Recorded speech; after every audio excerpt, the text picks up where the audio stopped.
agradecer de nuevo al Dr. Pomar por la invitación y al comité organizador. Un placer estar aquí de nuevo.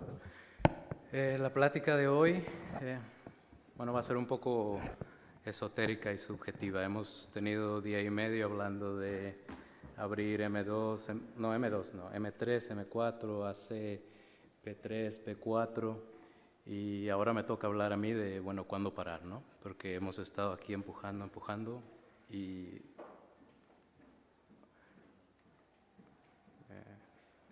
¿funciona? No funciona. Bueno. ¿Pasó? ¿No pasó? Este, ¿no?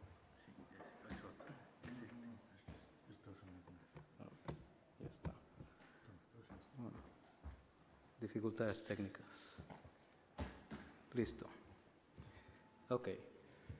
Bueno, ya sabemos que la recanalización completa no significa un buen resultado, un buen outcome.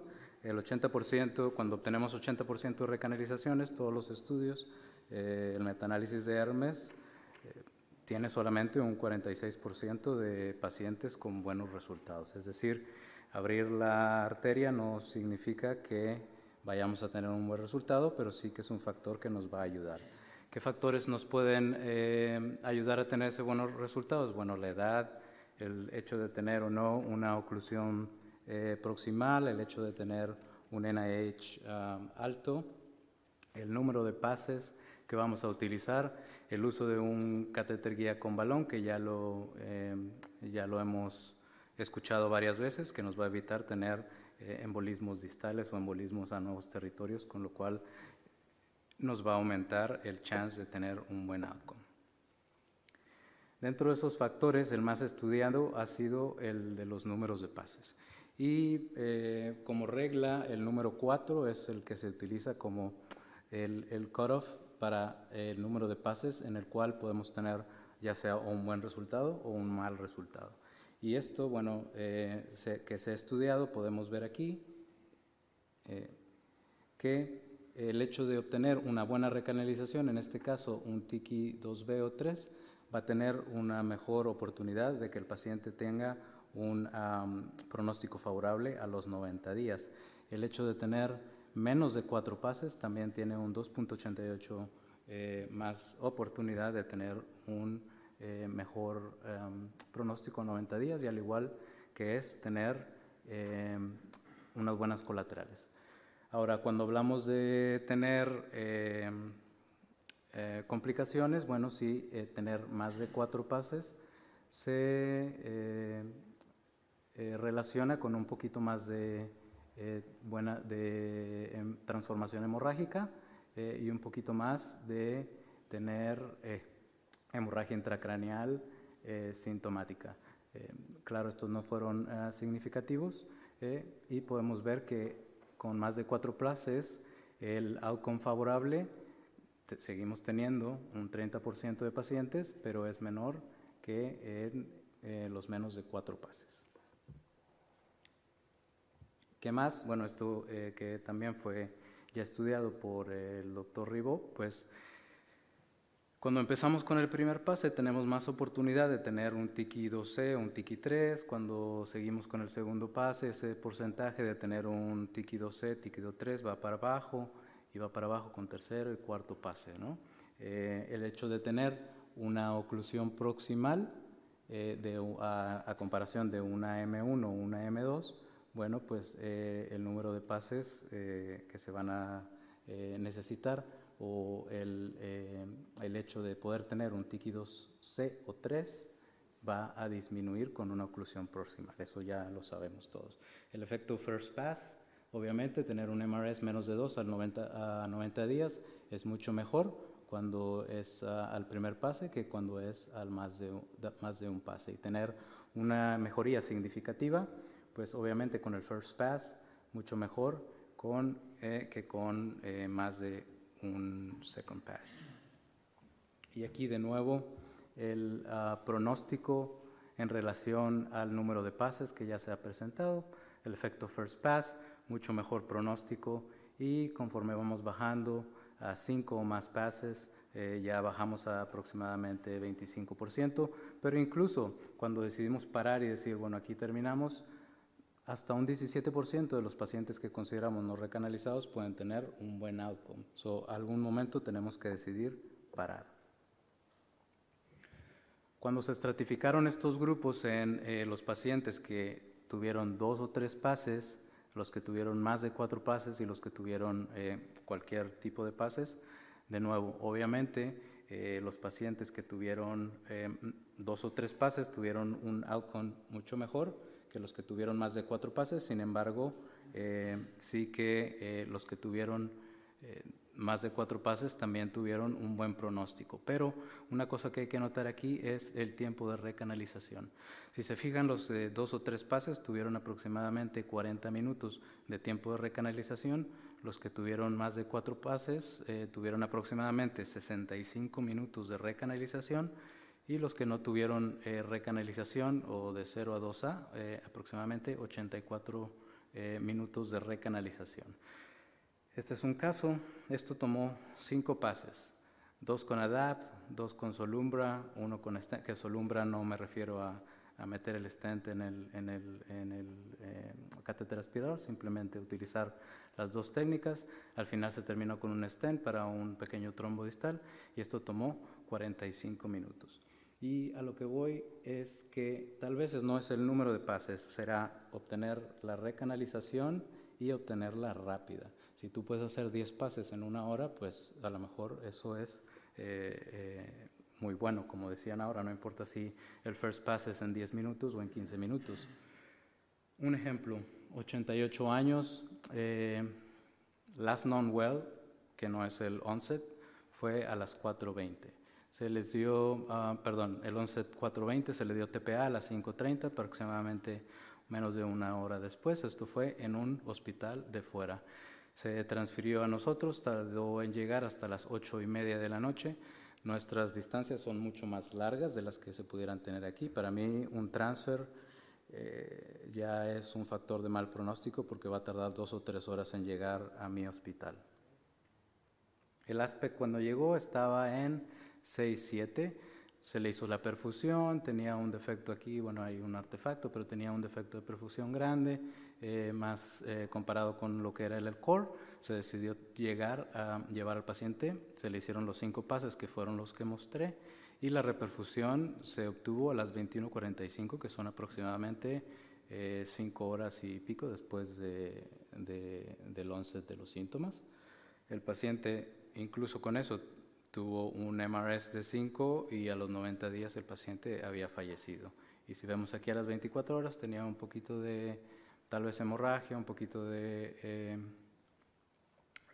contraste, pero no tenía un stroke evidente en todo el hemisferio del lado izquierdo. Pero aún así el paciente no le fue bien. Ahora, ¿qué tal cuando ya abrimos la arteria proximal? Aquí, y bueno, va a ser la controversia porque yo difiero un poco, especialmente cuando el paciente tiene TPA. Y en mi hospital el paciente llega con un déficit neurológico menos de 4 horas y media, y se le da TPA sí o sí. No puede haber conversación con que, bueno, no le des, vamos a hacer un first pass, no. Aquí a todos se les da TPA. Entonces, este paciente que nos llegó, el onset fue a las 7:55 el día de admisión, se activó el stroke, se le dio el TPA para las 9:30 y estaba en la trombectomía para las 10 de la noche. Tenía un NIH, un stroke scale de 15, y podemos ver aquí, tenía su oclusión M1 en el lado derecho. Se le hizo la trombectomía y tenía una ramita distal que, por lo que hemos escuchado ahora, bueno, es a ir a por ella, ¿no? Pero este paciente se le dio TPA 30 minutos antes de que yo entrara aquí. O sea, tenía el TPA 1 hora, ya 1 hora corriendo. Y este es el territorio que estaba en riesgo. Para mí, un paciente que tiene TPA, que se lo acaban de dar 1 hora o 2 después, el half-life, la vida media del TPA de 72 minutos. O sea, si lo tienes en 2 horas, todavía tienes ahí el TPA. Aquí terminamos. Este es el paciente, tuvo unos pequeños strokes. Este es el territorio surco central que faltaba aquí. Esa arteria se abrió y no hubo ningún stroke. El paciente se fue a casa con una NIH Stroke Scale de 0. Otro paciente, igual, oclusión terminal, 38 años, TPA a las 3 horas después de iniciar los síntomas y se reperfundió aproximadamente a las 4 horas después de iniciar los síntomas. De nuevo aquí hay una ramita que falta, que es la rama central, que si vamos a por ella, el paciente tiene TPA y esa ramita central para mí se va a abrir. Este es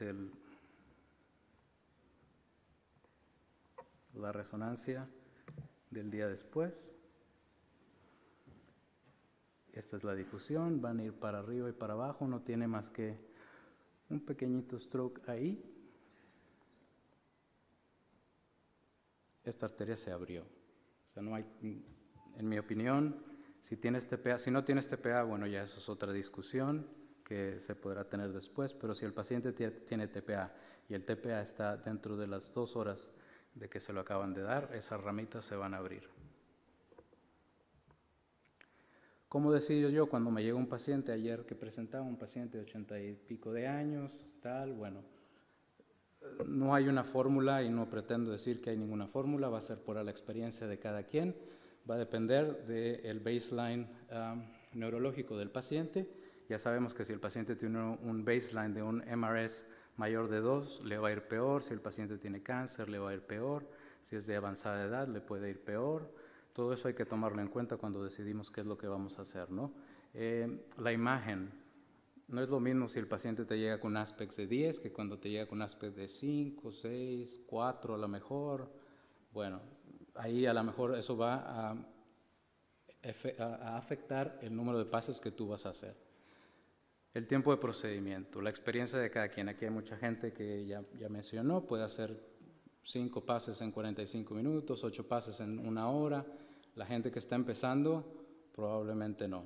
Si tu equipo no tiene experiencia, si trabajas con un técnico, con una enfermera, si son nuevos, trabajas con un residente, no tienen experiencia, a lo mejor hacer 2 pases te va a tomar 30 minutos, hacer 5 pases te va a tomar 2 horas, con lo cual a las 2 horas pues tal vez ya no es necesario continuar. La edad del paciente. Pacientes de 20 años, demostraron pacientes de 20 años, 18 años, obviamente uno va a ser más agresivo, no vas a parar a los 3 pasos, vas a tratar de abrir eso y vas a tratar de abrir eso porque, bueno, el paciente es joven y probablemente no tenga tanta plasticidad. Si tiene o no TPA, como ya mencioné, si tienen TPA dentro de las 2 horas, si ya lo abriste y hay una pequeña ramita distal, probablemente esa ramita distal se vaya a abrir. A utilizar devices extra, el stent de rescue. Sí, yo soy proponente de utilizar el stent de rescue, angioplastia, el stent, pero creo que sí tiene que ser una decisión temprana. Yo no me espero ahí 10 minutos, 20 minutos, 30 minutos esperando a ver si le pongo o no el stent.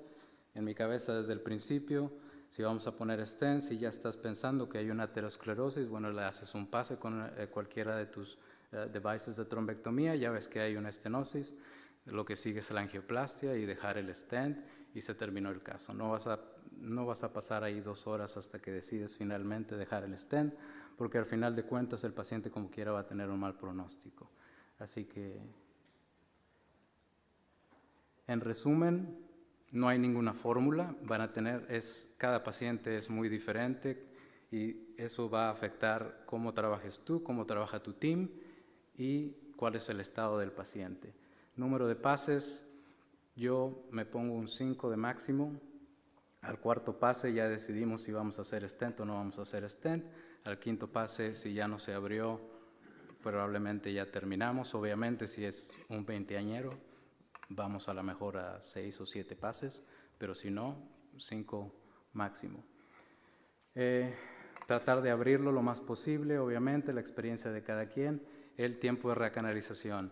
Ya mencionaron varias veces estar a gusto con un sistema, que ese sistema lo puedas utilizar rápido, ya sea el stent o ya sea la aspiración, porque así puedes hacer más pases en un tiempo corto de procedimiento y probablemente es lo que más vaya a afectar el pronóstico del paciente.